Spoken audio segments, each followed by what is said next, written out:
Hello, and welcome to the Rules of Acquisition Remix. I am 1/3 of the Kickers of Elves, and your host for today, Hugh Crawford. And we have got an interesting episode today. This is the episode called The Rules of Acquisition. It's our namesake episode. So, and here we are, and the second season, and still not out of 1993, as we will unpack in this episode. So anyway, without further ado, here is the Rules of Acquisition TV show and podcast. If Rococo plot schemes be the food of love, play on I guess. Give me an excess of goofy characterizations that serve fighting, it may sicken me and I'll die. Gay panic shenanigans come over my ear like the sweet sound that breathes upon a bank of violets. It's time for the Rules of Acquisition, like actually that is the name of the episode. Hello and welcome to the Rules of Acquisition, a podcast where we will be talking about the greatest television show that thought it was doing Shakespeare for some reason in 1994, 93. We will be going through every episode of Star Trek Deep Space Nine. And with me, as always, is James Nolan. Hello. And Hugh Crawford. Hello, gentlemen. This is the Rules of Acquisition, and tonight we are talking about The Rules of Acquisition, which is the name of this episode. Yes, this is episode 7 of season 2. It originally aired November 7th, 1993, so we're almost out of 1993 here. And the IMDb description is as follows. A female Ferengi posing as a male to be available to participate in business, a rule strictly forbidden by the Ferengi government, falls for Quark during very important negotiations between the Ferengi and a Gamma Quadrant race. So the description gives away the reveal. Yes. Yeah. Fuck that description. Yeah. Yeah, come on. Normally when you have a lady playing a dude, it's really obvious. Yeah. But Ferengis have so much makeup on. It's like, that's a small little guy, isn't it? It's like, oh, that's a lady. It's like, oh, Right. okay. Some people might have been fooled by that. Yeah. Real quick, the IMDb has plot keywords for every episode, and I'm going to read off this week's plot keywords according to IMDb. Okay. First one is wine, negotiation, game, 24th century, and butt slap. Butt slap is a 24th century butt slap. yes. So That's the name of this episode. It should be if we were looking for other names. The But this is 24th our century butt slap. 24th century butt slap. yeah, But this is our titular episode. Yes. We also rules- get an avalanche of rules of acquisitions. Mhm. I feel like we've gotten way more than we've gotten in any other episode so far. I'm going to come clean right off the bat, guys. I was not feeling this episode at all. This is probably my third time seeing this episode, and I'm just thinking that maybe I'm not here for the Ferengi, you know? You're not alone in this. Really? This is, it does not seem to be on record. Michael Piller hates this episode. I think Rick Berman hates this episode, and Ivor Stephen Bear is defensive about this episode because he wrote it. Right, of course he is. Because he's a favorite, he's the yeah. Ferengi guy. Yeah. So, It's not my favorite episode either, honestly. Every school-age child knows that Iris Stephen Bear probably could have wrote this episode because he's the Ferengi guy, right? yeah, Right. yes. You go to any playground across America, and they all know that. Yeah, kids love Ira Stephen Bear. They love him. And objectivism for some reason. I don't know Yeah, why. objectivism. Yeah. There's more objectivism in this. I was in this episode for 35 minutes. Really? I was out at the opening scene at the. Now, what is that game that they're playing? Tonga. Tongo, is it? Yes. Sorry, James. Is it because we were in a production of Twelfth Night when we were in high school? It may have been me and Wade were in a production of 12th Night. It's basically this is a function of 12. This is Star Trek 12th Night. No, what I like. Okay. What I like about it, and what I was hooked about it for 35 minutes, and then it lost me. I got off the hook.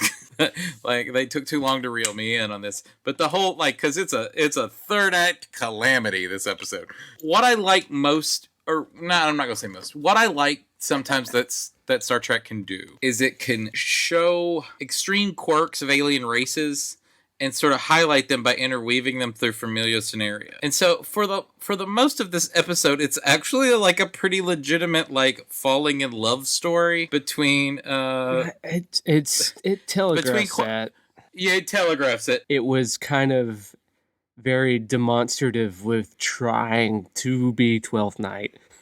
Yeah. And just kind of like, and we're talking in these big kind of... And 12th Night's a Shakespeare play where a underling dresses up, a female dresses up like the underling of a duke or something, a male, as they go to execute war, and she becomes so useful to him that he starts bonding with her, small a, attracted to her at least, to him, what he thinks is his male steward or something. And then, you know, a love story is developing. Right. Total homoeroticism until he realizes that she's a lady. And then you get a big gay panic scene. And then it like, yeah. So like, and this falls beat for beat for that. Yeah. But what I felt was that I liked watching Quark be vulnerable through his machinations. Because we've often talked about how exhausting being Quark has to be. Mm-hmm. To do all of this kind of stuff. And this show kind of did like the behind the curtains thing because he finally has someone that he can trust. So it's like he's going and he's like, "Oh my God, you're totally right. I'm totally screwed. You see all of the neurosis and not the slick maneuvering. I was liking all this. It was ultimately for naught. Like this show sucks balls by the end of it. But it was just a lump of shit. But like for a while there, I was like, where are they going with this? This could be super interesting. You almost made me start laughing like the Negus, like My Dinner with Andre. My Dinner with Zach. Does he laugh like that in My Dinner with Andre? No. No. I imagine not. I still haven't seen that movie. What's wrong with me? He does say inconceivable. Does he? Yeah, he says inconceivable in... Yeah, because My Dinner with Andre was made like 6 years before Princess Bride. Yeah, no, he says it. Wait, and then I thought you meant he said it in No, this. he says inconceivable in My Dinner with Andre. Okay, yes. Well, no, he doesn't say it in the Rules of Acquisition. He does not. No. Okay, because I would have remembered that. Yeah, but yeah, sorry. Yeah. Also, I didn't realize that the punk rock Ronald Reagan is Al from The Naked Gun. The guy whose head you never see? The guy who's so tall you never see his head, yeah. Oh, that makes it. Punk rock Ronald Reagan. I just now figured out you're talking about Zek's assistant. Yes. From that last episode we did where with the Negas, you didn't catch us laughing about that either? Right, that's right. It all came back to me now. Okay. Yeah, so Zek's assistant is a guy named actor named Tiny Ron, and he's in like a ton of stuff and is still in a ton of stuff. Tiny Ron or Tiny Ron, because he's like 8 feet. You know, it's one of them. Okay. He's like Tiny Lester, but he's like 8 feet tall. But he was Al. He's in all kinds of stuff as like the tall guy. Right. I guess we should talk. I mean, this is a Negus episode. Yeah. Very little of Deep Space Nine's cast is in this. There's a scene. Yeah, that was kind of what I was saying. Like everything feels very demonstrative and like we're trying to do Shakespeare because like Star Trek, all the actors and everything like to pretend like they're doing Shakespeare. Like, yes. Oh, this is a big deal. It's like Shakespeare. It's like, I'm sorry, it's no Deadwood, which is like Shakespeare for the modern age for me. But yeah, embodying Shakespeare. Yeah, it's as good as But you know what? I mean, I love Star Trek, but it ain't Shakespeare. Sorry. Yeah, Patrick Stewart. This was originally pitched as by Hilary Botter, who was like this. I think probably the only female on the original TNG writers' room. They just brought DC Fontana in for one-off scripts. Yeah. She was never in the writers' room, but I don't. Not that I know. But like Hilary Botter was, and I mean like during sort of prime period TNG. Ronald Moore, Brandon Bragg, all those guys, and Ira Stephen Bear. And she pitched an episode of a female Ferengi who was dressed as a male Ferengi who fell in love, who was having to aid in some sort of whatever detail, was having to aid Riker. She pitched it in TNG. Yeah, she pitched it in TNG. Now wait a minute. How many of these episodes have originally been? I mean, Dude, we've watched. Just said it though. Like you're right. But you just said we are almost out of 1993. Every episode that we've done on this podcast aired in 1993. That's right. It started in January of 93, season 1, went 19 episodes, and now we're 7 episodes into season 2. I want to like be critical, but what you said that we are almost out of 1993, it hit me like, oh my God, like they had to write and produce all of this in 1 year. Oh everything yeah, we've done. yeah. So I mean, They probably had to break after season 1, but still, it's like a month or something. So I mean, that's like 5-6 scripts I received. I mean, they might have had some lead time. They worked on it in 2002, but still, or 1992. But yeah, 1993. Like, so It's thin soup creatively. I mean, yes, yeah. No one's working on it for a long time. Well, yeah, and it's interesting that you say that it was about a female Ferengi on The Next Generation, because I felt like, was the Ferengi culture as fleshed out that No. they had a thing where No. Ferengi women were a thing at all, or that they knew they That weren't I supposed to don't- wear I- clothes? yes, Or, actually, they do. They have one episode where a Ferengi captures Troy and Troy's mother, and then that's when they mention typically Ferengi women are not clothed. okay.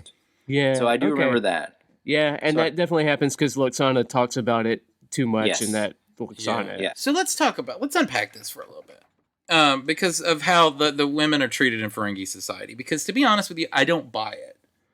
Like, I think obviously I think it's an affectation to make these creatures, these like monsters of a race seem even more despicable. Is that they're lascivious and sex obsessed and only use women for sex. Right. Well, the Ferengi as a culture and alien, they're basically portraying the worst parts of kind of capitalist humanity, and also But our sexism and our kind I of thi- lasciviousness towards women, and just they're all. But so they object- historically, this kind of like the way they talk about it, especially when Pell is talking to Dax, I was like, well, you would never see a Ferengi woman. We're not allowed out of our house. We're not allowed out of that. It seems to me like they're painting a picture of like the way the West sort of looks at the way women are treated in Saudi Arabia, or sort of or heavily religious societies. Let's say that. Yeah, I never So- even thought of it that way, because I felt like the Ferengi are such a comment on Western capitalism, and that they were more so making a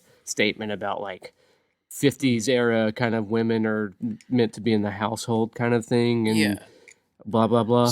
I mean, So I think nowadays that- that would definitely be a cultural religious thing, but I don't know if they even had that in their mind in 1993, because they're the writers and the showrunners and the dudes that are behind Star Trek are still kind of like, hey, let's make sexy broads and stuff, you know? Yeah, they're still stuck in the baby boomer sort of mindset. Exactly, yeah. But it is interesting because the Ferengis, with the rules of acquisition, are such like a religious text for them that they would. Yeah. And then they also have this repressive kind of, if that's their religion, then they have this repressive religious quote unquote culture. But I don't understand what he doesn't buy. Like, you don't buy it. You think it's Capitalist societies, yes, they are misogynistic and they create gender equalities, but how they do it is a little bit more sophisticated. You know, in the 1950s, woman didn't make them naked and keep them at home. It sold them. It commoditized them. Women were sort of active members of communities and societies. yeah. They weren't oppressed like this.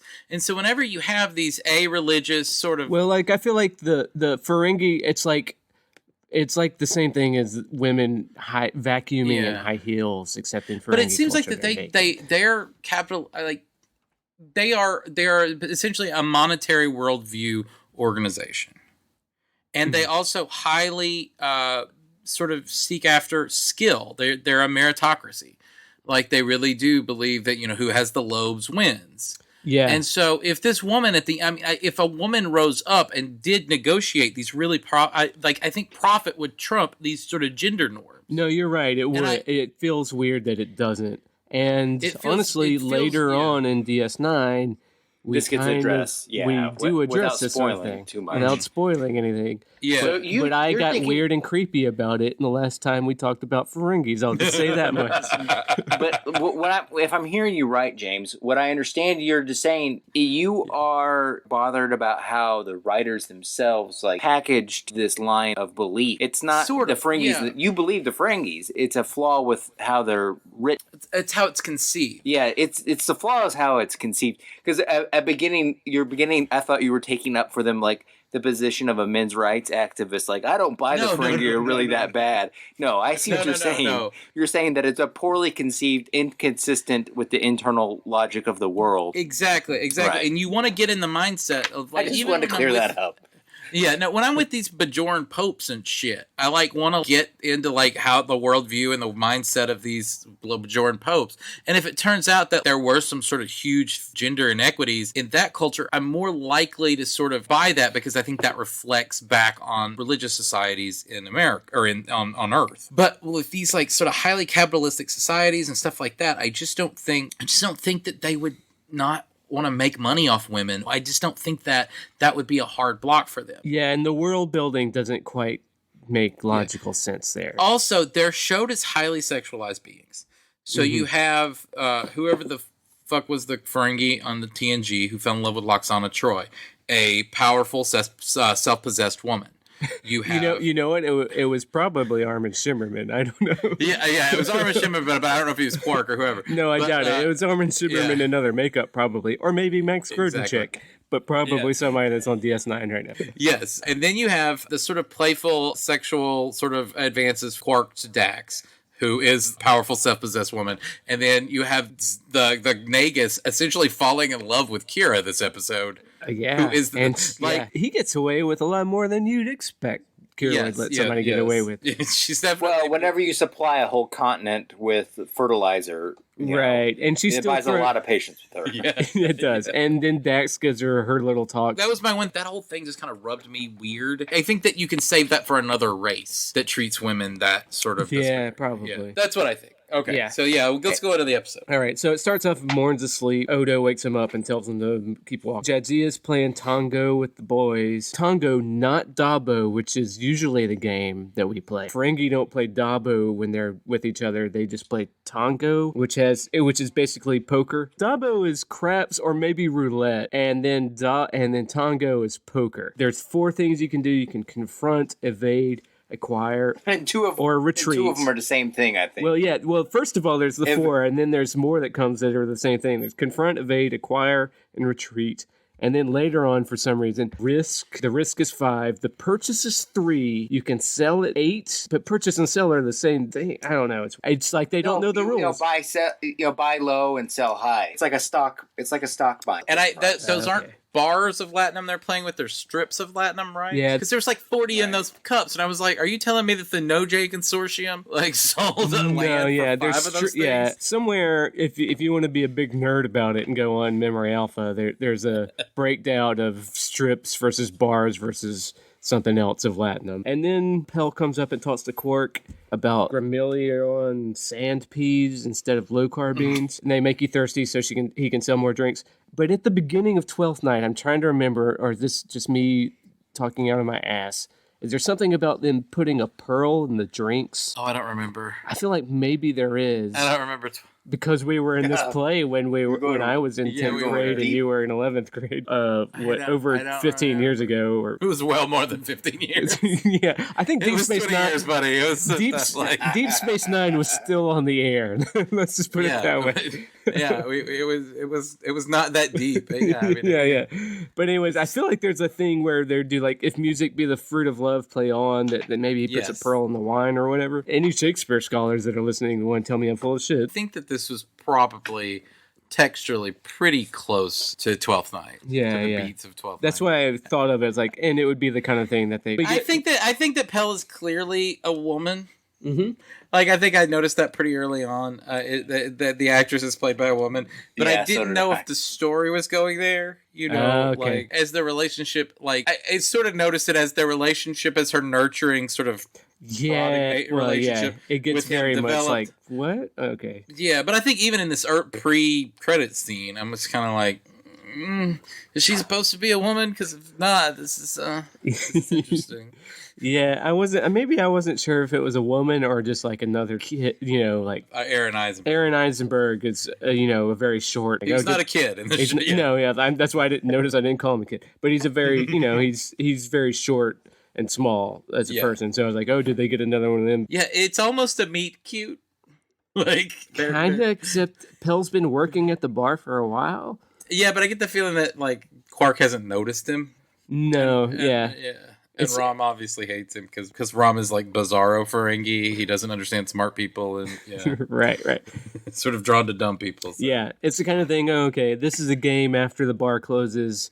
we let the Ferengi play, and then also Dax. 59th rule, free advice is seldom cheap. The 22nd rule, a wise man can hear profit in the wind. And the 33rd rule, once the Nagus calls in on subspace, his personal frequency, his bat phone, if you will, and that it never hurts to suck up to the boss. Just Yes. yeah. I believe feel that the we get- need to talk about every rule of acquisition because our fucking podcast is called that. We should, yeah. We actually get a half of one too. That I think just dangles for the rest of the show. Oh, It's that comes unfinished. up later. Yeah. Oh, Yeah, the don't think I sleep didn't is- write that down. Oh, okay. So yeah, and you have Dax in this scene. Dax seems kind of cool. Like this is the start of the Dax that I remembered. Yeah. You Yeah. know, it seems like I've said that 3 times now on the show. Yeah, But this we're is getting another there. restart of the Dax that I remember. Just sort of like a woman who's of interests. Yeah. Like she lives life, and she's gambling with Ferengi and doing this, and I think later on they even use her as like sort of a little bit of a defense of Ferengi culture. Oh yeah, Here. yeah, totally. They're That especially it's that kind of Star Trek eidetic Yeah. philosophy. Like we have to respect everybody, you know. But does it in a way that's not assholish and condescending. Right, like, right. Now we have to respect all cultures. It's Exactly, yeah, like, no, I they're- know you want to think they're assholes, but she's actually like, no, like you go in and see what's fucking cool. Like, I mean, you get this feeling that she's like a woman who's like rolling craps in the alleyways, surfing with surfing Huntington, you know, like she's doing all of the fun stuff. She's drinking deep from life, and that's fun to watch. Right, Even right. if it's poorly written and poorly acted.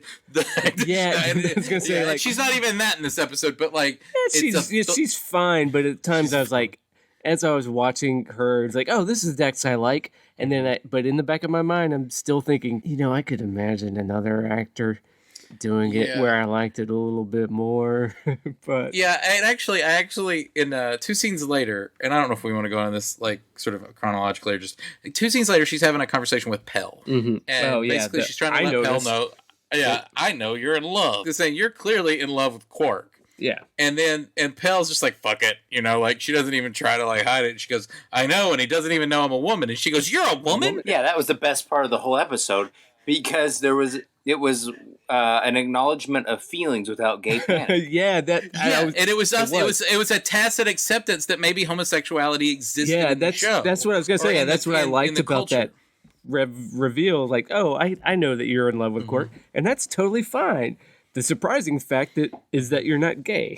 Like, Yeah, like you're not Yeah, a yeah. dude. And so that was like at the end of the day, I'm not totally sure if that was a performance decision or did everyone in the show, including Terry Farrell, mean for that inference to be made from her line reading. I think or so not? because the next line is I'm gonna the go next ahead and line think is so, I've yeah. never met a Ferengi female. So I think Yeah, that's whoever true. wrote the script knew that it was a big deal that we've never seen a female Ferengi, and that's a reveal. and that the show has never had a homosexual. Right. But they want to be the kind of show. I that- feel like that wasn't part of the script writer's conceit. You think it wasn't? concept. I don't think so. So that's what I'm saying, because I think that they're saying that, oh, it's totally like what the inference is, it's totally acceptable to be homosexual, at least in her eyes and probably in the Federation's eyes. You've just not ever seen that on the show. Mhm. Now we know that like the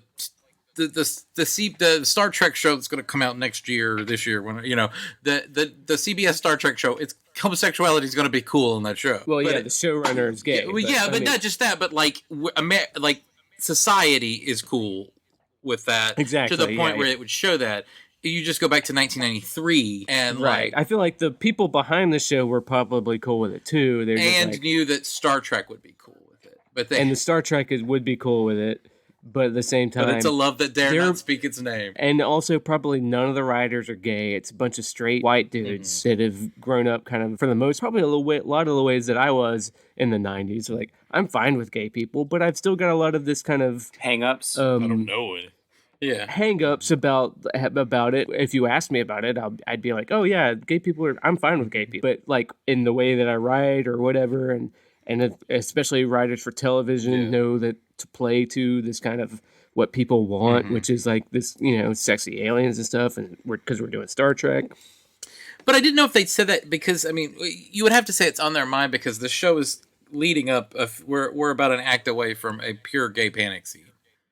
Right. Like, and then I think we should just go so- and like basically talking about the Yeah. storyline. They're thrown together to make these negotiations, and with the funniest looking alien okay, race. I want to talk about that just for a minute because let me that was a complete throwback too. to the 1960s makeup of the aliens on the show, I wanted to say the same thing. That felt like classic 60s and I hated aliens it, but that's just me. makeup. I did too. No, everybody else did. Pillar did too. Like, I don't know who liked it. Everyone that I was reading all of these different critical things of the show. It had to be a budget. Everyone that was reason. involved with it hated. They must have gotten a deal on that was grease like paint, and that was. I mean, couldn't they just make some other like fucking like I don't know? I mean, everybody else has some various form of latex minge on their face. Like, Well, can't they do that? That's what I was thinking. It's like they've already got a number of Ferengis in this episode. Yeah. They maybe they blew their makeup budget, so that's now true. all they have. You know left what is would have been grease funny paint. is if they just had a race of people in the Gamma Quadrant whose skin was reflected by like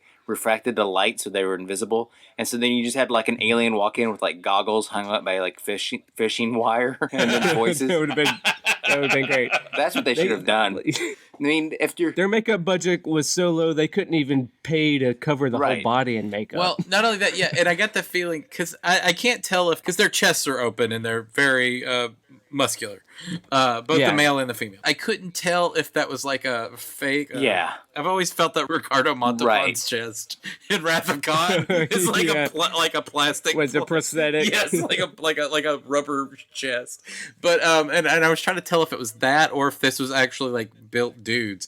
And then they started acting, and I was like, they just went to somebody's gym with $20 in their hand and say who wants to be in Deep Space Nine. and the gym people said, "What? A deep space what?" It's Star Trek. It's Yeah. $20 and it's Star Trek. Come on with me. The thing that made me think of is like the Dosai were clearly total 60s makeup. And it also reminded me of being a theater major. It totally reminded me of this like stage production I had to watch in college, Taming of the Shrew, where they had, what's his name? The fucking Beastmaster as the lead from Taming of the Shrew. And it just struck me as just the aesthetic looked just like him from that. Hold on. It's like, oh. Was he dressed as the Beastmaster while doing Taming of the... No, but he was dressed in vests and stuff, and he did a bunch of like, look at me being strong, and they probably had him with his shirt off for a little bit. It was a Lorenzo Lamas kind of casting choice for... But no, the guy from Beastmaster is actually a great Shakespearean actor. Oh, is he? Oh yeah.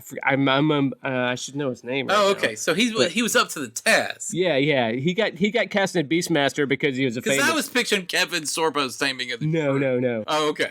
So where are we in the plot here? So yeah, they're thrown together for these negotiations in the Gamma Quadrant, and the lady Ferengi comes clean with kisses Quark, and Quark does not know. Yeah. And then it happened one night Yeah. type scenario. Yeah, right. They've traveled to the Gamma Quadrant to buy tulip berry wine because the Nagus has this thing that he's trying to do, and then Pell keeps saying he knows something that you don't. He's got an angle, and then Quark is kind of an idiot. He's like, the Nagus likes me. I'm gonna make a bunch of money, and she keeps putting up. No, there's got to be an angle, and they don't know till they get to the Gamma Quadrant. They meet all these stupid ass makeup aliens, the Dosai, and then Quark throws a barrel and doesn't sell anything or whatever.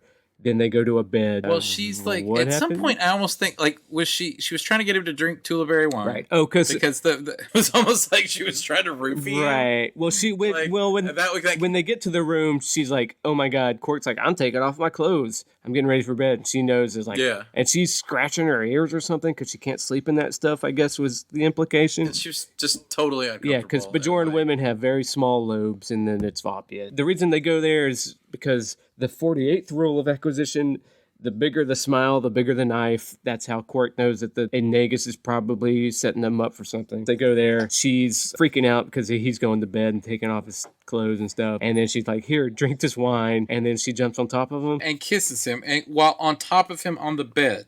Like, it looks like she just kind of throws her. It's poorly blocked, right? Yeah. I'll say that. The kiss is kind of. Is she just falling over him, or is she trying to get on top of him? Yeah. You don't know because it's the poorly blocked. And so then Red Sonja of the Dosai Yeah.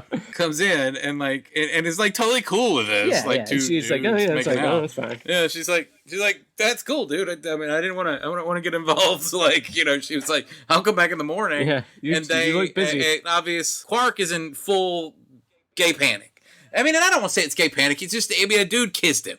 It was weird. We would all freak out, but there was that, and then the woman, the Pell, was nervous, and so they the 21st rule is away. never place friendship above profit, because whatever. And then before they try to go to sleep, the 103rd rule is sleep can interfere ... and then gay panic. probably with profit. Yeah, yeah, presumably. But gay panic. So then they bring a woman back in, and she's like, I know you're trying to be like the Robert Mondavi of the Gamma Quadrant, but we don't even have 100,000 barrels of Tula berries. You're going to have to talk to somebody else. And then then she says, you're going to have to talk to the Dominion. The Dominion. The Dominion. Bum, And then she's like, that's fine. And then she's like, let me leave you two fellas alone. And then she walks out. Yes, so everything that's written about this only reason this episode's noted is that it's the first episode where they say the word Dominion. Which is a And big that's deal. in the context of the overall history. It's noted for that. Yes, You know, exactly. I'm sure it didn't win any GLAAD awards. No. Quark is So, like, Armin yeah. Shimmerman. At some point, I read somewhere was like proud that the Ferengi were the one that discovered the Dominion for some reason. Yes, he's proud of that. The riskier so- the road, the greater the profit rule. This number wasn't 62. a fuck up, by the way. This was by this time they had started heavily constructing a concept of the Dominion. That's what I wanted to ask. If you had any insight to Yeah. that, did they know where this was going, or did they just throw this in there? Did somebody have this idea, and to flow underneath it as this kind of thing that they don't talk about? But did they know where it was going to end up? Well, Michael Piller said that he said we've had essentially 2 Star Trek shows based on exploring unexplored space. And it was pretty clear that we pitched it and everybody was excited with Deep Space Nine that would be it too. You would get into ships and go and explore the Gamma Quadrant. And he was like, but I didn't want that. I wanted the show Deep Space Nine to be something a little bit different. And so I wanted that you actually just butt up against a big bad. And so he started having everybody cook for it. And Michael Piller's taking most of the credit, but it seems like that Robert Hewitt, who is at this time, I think it's his name. Robert Hewitt is at this time a writer on TNG. But he comes up with the idea of giant sort of consortium of bad guys that rule the Gamma Quadrant with an iron fist. That was sort of his thing. And he knew that someone in the process knew that they wanted to introduce them not in an episode of, like, it wouldn't be the Dominion episode. Right. They wanted to do it innocuously, basically. Yeah, they would start, building up this sort of that, every episode someone says something about the Dominion, they talk about the Dominion, and they ramp it up to where the time that you actually do sort of are hit with the Dominion, it's a thing, So, and I think that's well done. I think that's I'm glad that it seems like that was the first time. Mm-hmm. Robert Hewitt Wolf is the writer who came up with the Dominion and sort of the structure of it. And I think he even came up with the idea that, as we discover later on, that it's basically just kind of 3 core alien races at 3 different levels with 3 different functions. Okay. So he developed, But we're not there yet. So let's no spoiler, but that I'm curious. that whole I'm curious structure about of that it because you say Michael Piller was on board of that, and it was Robert Hewitt. What was Dave? Because Everett Berman. I about said Dave Berman again. Rick Berman. Yeah, Dave Berman. Not the Silver Jews guy. It's the silver. I don't know what the Silver Jews idea is. Yeah. I would love to see his pitch for Star Trek. I'm just curious about what because Rick Berman is taking it, especially in the movie, took on as the steward of Gene's vision. Uh-huh. And if he fought against any of that stuff because it wasn't Star Trek-y enough, or was he too concerned about getting Voyager going? I think he was concerned about getting Generations going. Oh, right. He was doing movies, so he didn't care. Yeah, so I think that he was too busy fucking up movies to really do much more than just take the producer credit on the shows at this point. I think this is I think that this was they took advantage of a lack of oversight at this point. Yeah, well, good for them. Yeah. So, and I've never, I know I said really awful things about Ira Stephen Bear, but I in general, like, it seems like Michael Piller kind of, was steering the show in the right direction, or was at least interested in making it a unique show. Yeah. And so, and I think that, like I said, that Robert Hewitt Wolf was on TNG's writer's room, and so was Ronald D. Moore and Brandon Braga. I think that you start seeing this sort of talent, like, Ronald D. Moore and Brandon Braga was going to write the finale of TNG and going to write Generations. Mm-hmm. Hilary Botter was going to go off with Brandon Braga and create Voyager. I think they just, like, I think that, Hewitt Wolf was like, well, I'm going to go to Deep Space Nine, and I'm going to start working on Deep Space Nine. And when the dust settled, Ron D. Moore to 2. So I think that you get, like, this is where the good writers start coming in. Right. Well, or the ones that cared about the franchise. That's what I've picked up about Voyager. Is like, it was mainly, I mean, I'm sure they cared about what they were doing, but just listening to, like, Brian Fuller interviews, it was like, these were the ones that were more like, just, hey, we're writing a TV show. Yeah.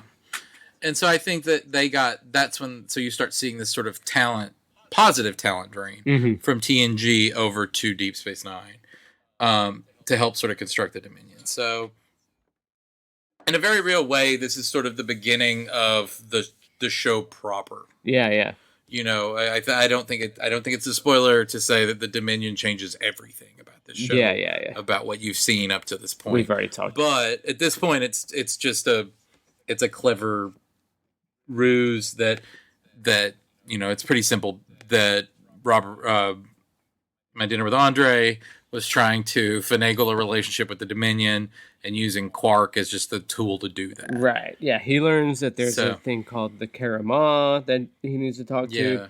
They go back. Well, him and Pell are gone. Rom has gotten very jealous and ransacks Pell's room. And then they throw, like, I don't know if this is a thing that I've never noticed about the show before, but the score got really intense when Rom was ransacked. It was like something from, like, Raiders of the Lost Ark or something. Like, yeah, they're really telegraphing scores. Yeah. And it was like, I've discovered the fucking Ark. And so when he opens that thing and there's the ears, why she has 2 pairs of ears, I guess she just needs 2 pairs because they're... You need a spare. Sure. I've got 2 pairs of shoes. Right. They need 2 pairs so that he can find a pair when she's gone. But whatever. Exactly. Yeah, that's true. That's kind of bullshit. That could be a male who lost his ears in a bad deal. Yeah. He is awful. Just that she's a woman. Like, the scene reveal happens later. So Quark comes back and tells My Dinner with Andre all of this stuff. And My Dinner with Andre is like, excellent, or whatever, and I'm going to cut off, and, like, inconceivable. And then so Rom pulls Quark aside and goes out of earshot in the center of the camera. I like that, the way that they do a little... The pantomime reveal. Yeah. So you don't really know what was said, but you know that Quark finds out that she's a woman and passes out. Right. And does, like, a comedy fall. Right. Then that gets Bashir in the episode. Right, he's got a contract. Because he's got to check him out, yeah. So I think we've gotten everybody. I think O'Brien walked past Tiny Ron once. Tiny Ronald Reagan once. Okay, because you know that when you mentioned that, I was like, wait a minute, has Brian? I didn't see O'Brien at all, but if he got it, Brian briefly walked by Tiny Ron, more to set how tall. Okay. Punk rock Ron Reagan is, and that was it. So everybody's in the show. Everybody's Odo had a scene. Everybody had a scene. Yeah, that scene where Odo has to be put in Rom's shoes to talk about whether or not what he would do if he had a brother. That was like one of the highlights of the whole thing. Oh, really? Because I think so. Because Odo, the look on Odo's face is he's processing the idea of having a family. And this, we're on the precipice of being introduced into more of his storyline. I think that was a very deliberate and well-placed scene. Yeah, that's the second time they've talked about a brother. There's like the scene later in The Siege or something where Quark is like, talking about Ron being gone, and he talks to O'Brien about, you have a brother, were you sad when your brother left? Because Odo isn't buying Quark's bullshit. And then O'Brien's like, yeah, I was. And then Odo buys it. And then again here, like we set up, the Odo's got a soft spot if you bring up family for certain, because he's so lonely, I guess. Get all that, and then like all the shit hits the fan. Artistic wise and story wise, they're gonna try and get her arrested because she's wearing clothes, and that's a crime. It doesn't make sense. If you have half of your population being forced to be naked, how could you sell them clothes? Like, that's like a whole market there. Like, That's what I'm saying. It's the stupidest thing. The more you unpack that, Yes. it's the stupidest thing. Well, you think that they would be made to wear as many clothes as possible. But so they can market Ferengi them. males don't like being conned into buying things. So, from a consumer point of view, they enact laws so that they can't buy clothes for their women, so they save money. But they don't do that. That's a way to go with an alien race where they're like, they're being subjugated because the men in Ferengi Like the society don't way want to pay for it. That's my bullshit justification that doesn't work. No, okay, but there is a framework for this, and oh my god, is this clunky, but or is this dangerous territory? But the way the stereotypes of a certain chosen racial people Oh no, have existed in European culture and now in Middle Eastern culture. Like that stereotype of them is a person of Spartan people who are vigilantly trying to like screw over people financially. And I think that you could say that, like, obviously, a less generous person could say that the Ferengis are a parody of that. Yeah, or at least I've heard that complaint before, that they're they're problematic. They're problematic towards Jewish people. Let's just say. Okay, but or a stereotype of that. But like so you can make them as people who are Spartan but are like vigilantly trying to like rip off people, but in their lives they're like chaste and humble and don't drink and aren't sexually promiscuous. But you don't see the Ferengi as that way. They're gambling all the time. In the first Nagus episode, they're selling to each other and scamming each other. So they're just an all around. They're like really into like deals and shit. Yeah, even though there's a rule of the acquisition that a deal is a deal as long as it's a Ferengi or something. But whatever. Yeah, but like but they like buying things. Yes, they don't just like selling things. So like I don't buy that either. So I'm with the whole, like, the naked thing is just a ridiculous, and it has to be burdensome as the show goes on. I know, I've seen all these episodes, but I don't remember shit. That has to be, like, burdensome for them. Yeah, it gets resolved. Let's just put it that way. Yeah. So, like, I mean, it is interesting to me that naked women is such a big deal, because out of all these alien cultures, nudity is a big deal to all of them. Which is weird when you think about it, that there wouldn't be aliens. They're like, yeah, clothes are weird because we're, Actually, the Betazoid are naked on their wedding day. With Luxana, it's all about that, right? And that's like a tradition. But that's just their wedding day. Betazoids are like that. You'd think there'd be aliens that are just like, we don't wear clothes because why would? And they're actual, like, they were like Rysans, the people of the planet, the pleasure planet Ryza. They're actually Rysans that I think are just like hot naked people cool all the time. Yeah, like sort of super cool with all that shit. Yeah, but you're right. Most of the time it doesn't. But it's just like last week with the Melora episode with the person raised in lesser gravity than Earth. Like that, you'd be like, there would be all over the place. Yeah, with alien races, like there would be people raised in 2G, 1G, 0G. Like Star Trek would be all over the place. Star Trek, especially when we talk about like all of Dax's ex lovers or whatever. Yeah, they're all weird ass aliens that we can never see because we can't portray it on television. Yeah. Okay, so you get to the end, and just basically everything sucks. There's like a scene where basically Quark admits that he loves Pell, like that, and then gets jacked off on the ears. Yeah, at the end he gets jacked off. I hate that. I hate that, guys. I think that's the grossest fucking the ear thing. masturbation. I don't like to see that. I don't like to see it. I think it's funny. It's mostly Armin Shimmer's voice and his eyes rolling back as he's getting.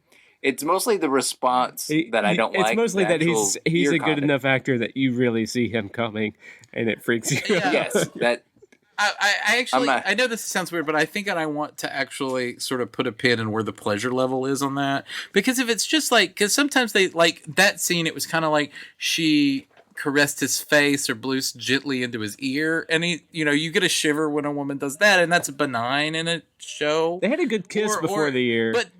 But sometimes they respond to it like they're being jerked off or they're getting their prostate massaged. And if that's the case, that's gross at the end of the episode, especially in that moment. Well, so in this one, they had a pretty well-deserved kiss, even though, for what I'll say later about how I feel about the whole thing. Like, the kiss, it was like, oh, that was a good kiss between them. And then she does a gentle stroke of the ear before she walks off. She's not doing a full... what's her name from that Q episode who's just like jacking off his ears or whatever. Yes, yeah. But that makes sense because she's trying to manipulate him and they're in private. Like, that makes more sense. But, like, this is, whatever. It just all falls apart. Everybody gets involved. She gets in trouble with the Grand Nagus, but it turns out that it's crime. He's implicated as much as Quark is, so they have to let it go. Yeah, so they're all implicated in this crime because this woman schemed them, and she's basically going away. So she's not going to be prosecuted for the crime, but she's got to get the fuck out of Dodge. Like, and so she leaves. Like, and it's just like, it's what the fuck. Like, I did like that Quark actually, once he learns she's a woman, he turns. He's trying to protect her. Well, no, but he's like also like not on board with it. Like, he's really not. Like, he's still like, oh man, he has his feelings, but she's like, well, we can run off together and he's like, well, but you'd still be wearing clothes. And she's like, well, I wouldn't have to. It's like, so what? Like, and it would bother me because he's still part of Ferengi culture. It bothers him as much. I agree that she shouldn't have to live like that.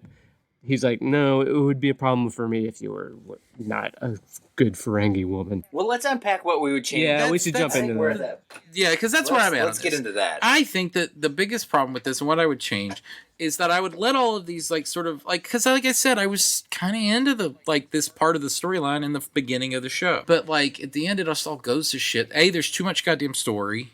Like, I don't care about the setting up the Robert Mondavi trading circles. Whatever, I wasn't interested in that. If these people have got to be on a special mission, that's fine. But why not let all of this sort of beats and things play out as, like it would in a romance drama or something like that?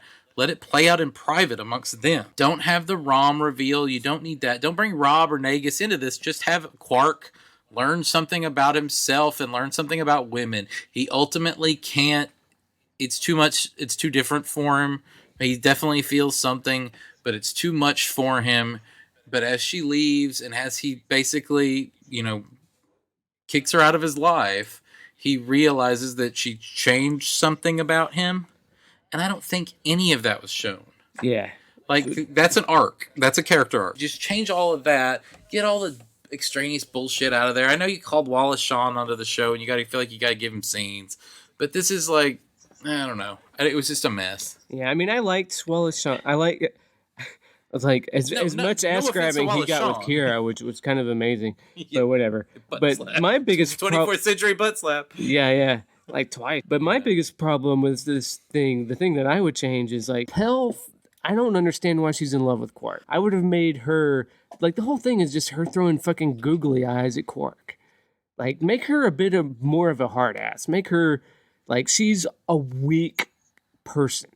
Make her a stronger Ferengi instead of like throwing away the desire for profit so quickly because of love. Because she's good at being a Ferengi. She's good.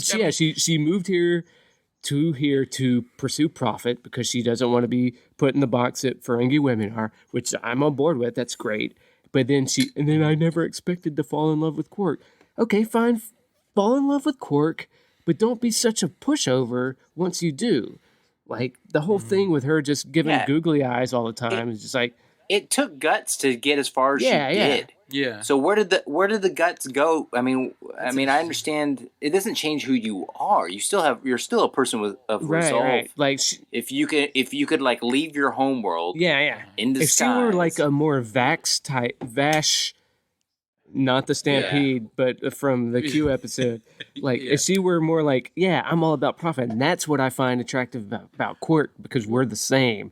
We're both cutthroat. What motivates? We're both cutthroat and won't put up with shit. Like, I'm not going to give an inch for profit just because I'm in love with Quark. Yeah, like game recognizes game. That's what's attractive and like about is her goal at the beginning of the episode throughout at the beginning of the episode is her goal to go and dress up like a man and make it in a man's world, or is she trying to get don't close make to her Quark to woo him? And I felt like it started off that she's just trying to make it in a man's world. See, it started off to me she was totally Quark because Quark's a superstar. See, to me it started off she was in love with Quark and was throwing him the peas thing because she was already in love with him.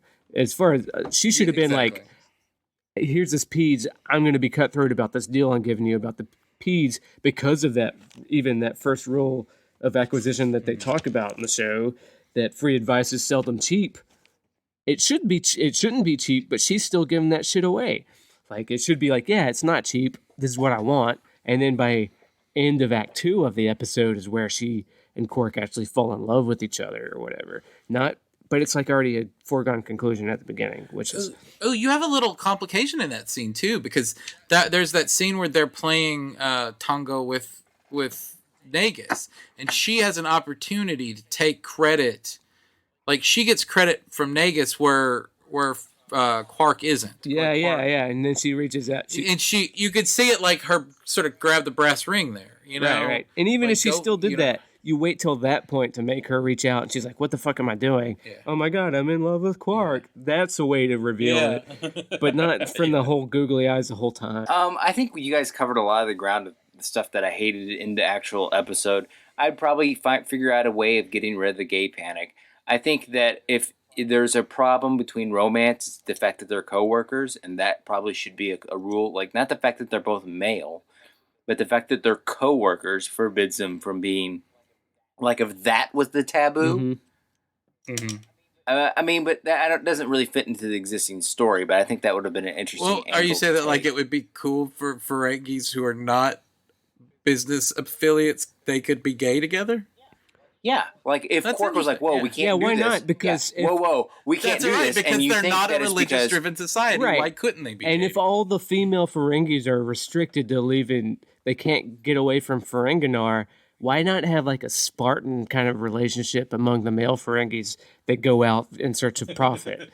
They can't get, if all the women are back in the house and they can't be seen, maybe the men, when they're off on throughout the galaxy, make their own relationships because they don't have that recourse. Well, and I guess my whole thing is that you think for a minute there's going to be gay panic, but it's not gay panic. It's rules of acquisition panic. We're breaking a rule by being romantically linked. Well, it's like because we're get and advice. That's more fitting with their advice from a female is culture. Basically insider trading. Well, that's it. Yeah, like because that's the way they are in Athens, right? Or in ancient Athens, where they treated women like shit. Mm-hmm. And they looked at them lowly, and basically but everything else, all other life and pursuits were to be spent with men, as including love and sex. By and large, the women were just there to clean the house and to make babies. That could be another way that you could look at the Ferengis being so oppressive to women. That could be a culture you would look at, and then like this sort of Spartan gay lifestyle would be kind of cool. I don't think 1993 was ready for that. They weren't ready for these things, man. They weren't ready. Well, guys, the IMDb score. Did you take a look? I did not see spoiled it. for you. 6.5. Okay. Who wants to guess? 6.5 out of 10 for Wade. James, where are you on this? Actually, I think people really key into the Dominion being mentioned. I'm going to say I was just about to say that. I was actually going to bump it up a few points to 6.8 because of that. Yeah, I was going to say 6.7. It's my final answer. All right. Well, out of 560 votes, which seems to be the average, because the last week was 565. Melora was 6.3 out of 10. This week, the Rules of Acquisition, Episode 7, 560 votes, is 7.3. Fuck them. So the Dominion force was strong on this. Yeah, right. The fact that it kicks off what is going to be the overreaching storyline, I think, is one of the reasons why people, and I think people love the Quark shit. They guys. do, yeah. People love the Zek. They love. It's like it's not just like Ira that. Stephen Bear setting up 500 profiles so that he can vote on it. So that's what we got from IMDb. Yeah. Fuck So 'em. next week, guys, look sharp. We got a Quark episode. Oh Jesus! Another. Where he's running a scheme. Like, really, I don't know. It was poor planning. I don't remember this episode, but It's like, I feel like they lined. I'm gonna these make up a bold sometimes in prediction, and I sequence, bet Odo has his eye on him. yes. Was this one written by Ira Stephen I don't Bear as know. All well? right, well, everybody will have to tune in next week to find out. Yeah. All right, 3 to beam out. All right. All right. Well, I hope you all enjoyed that episode. Like I said at the top, that was our namesake episode, as we pointed out. One of the things I personally didn't remember, I didn't remember having such a strong feeling about the makeup in this episode. I was going back and listening to this podcast. I was kind of surprised at my own strong reaction.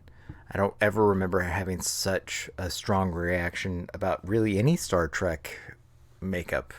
It all seems sort of the makeup artists on that show always seem sort of like hamstrung by like what's available. Clearly budget issues are always an issue, so I was kind of surprised to see myself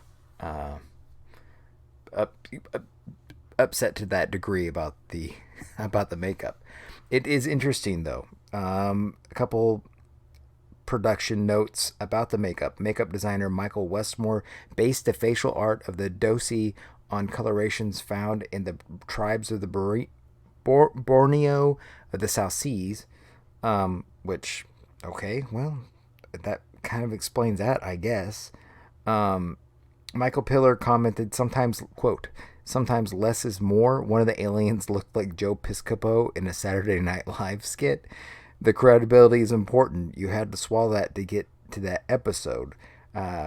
Memory Alpha says that the producers weren't entirely happy with how this episode turned out, calling it, quote, over the top and unsuitable. While writer Ira Stephen Bear says the tone was off in places. Parts of the episode became a bedroom farce, and that's not how I'd envisioned it, end quote. So those are quotes from Memory Alpha. You could always slide over there and have a look. I highly recommend it. But all that said about how the aliens looked and how bad I thought they looked and how Michael Pillar thought they looked ridiculous. Plot twist. This episode was nominated for an Emmy Award for Outstanding Individual Achievement in Makeup for a Series.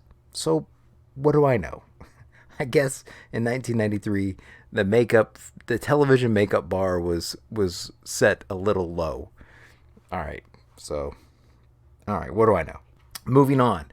Another thing somehow we brought up in this episode was Beastmaster. And the lead for the lead of Beastmaster is an actor named Mark Singer. And Mark is indeed he was born in Toronto but grew up in America. Some fun facts about Mark Singer. Let's see. He did, in fact, who was a part of a Shakespearean company, the American Conservatory Theater, that's right, and their production of Shakespeare's Taming of the Shrew.